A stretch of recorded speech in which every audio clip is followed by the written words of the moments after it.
연습 5. 다음은 교양 프로그램입니다. 잘 듣고 물음에 답하십시오.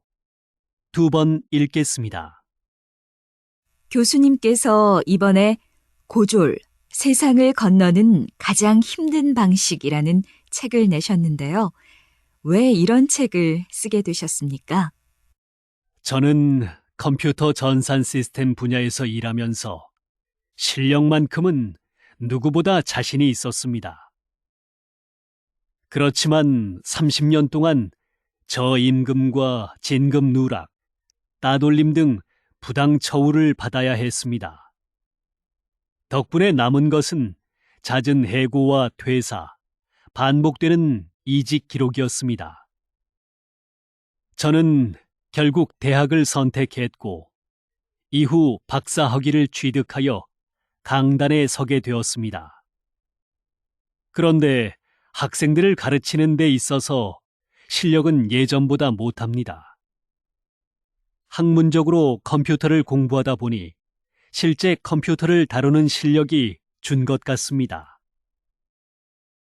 현장 감각이 살아있어서 생동감 있게 가르쳐 줄 수 있을 때 학생들을 가르쳤다면 더 좋은 교육을 했을 것입니다.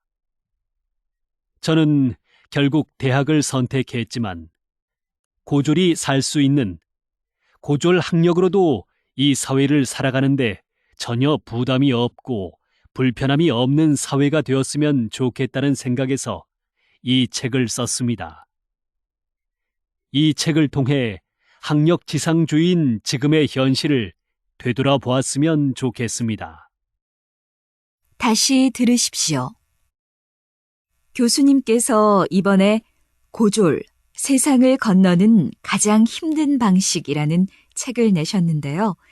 왜 이런 책을 쓰게 되셨습니까? 저는 컴퓨터 전산 시스템 분야에서 일하면서 실력만큼은 누구보다 자신이 있었습니다. 그렇지만 30년 동안 저임금과 진급 누락, 따돌림 등 부당 처우를 받아야 했습니다. 덕분에 남은 것은 잦은 해고와 퇴사, 반복되는 이직 기록이었습니다. 저는 결국 대학을 선택했고, 이후 박사 학위를 취득하여 강단에 서게 되었습니다. 그런데 학생들을 가르치는 데 있어서 실력은 예전보다 못합니다. 학문적으로 컴퓨터를 공부하다 보니 실제 컴퓨터를 다루는 실력이 준 것 같습니다. 현장 감각이 살아있어서 생동감 있게 가르쳐 줄 수 있을 때 학생들을 가르쳤다면 더 좋은 교육을 했을 것입니다.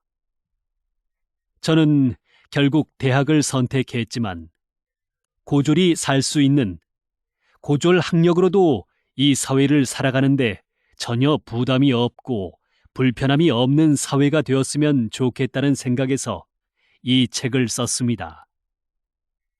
이 책을 통해 학력 지상주의인 지금의 현실을 되돌아보았으면 좋겠습니다.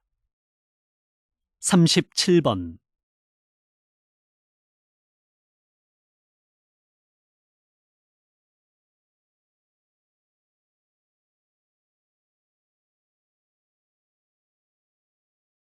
(38번)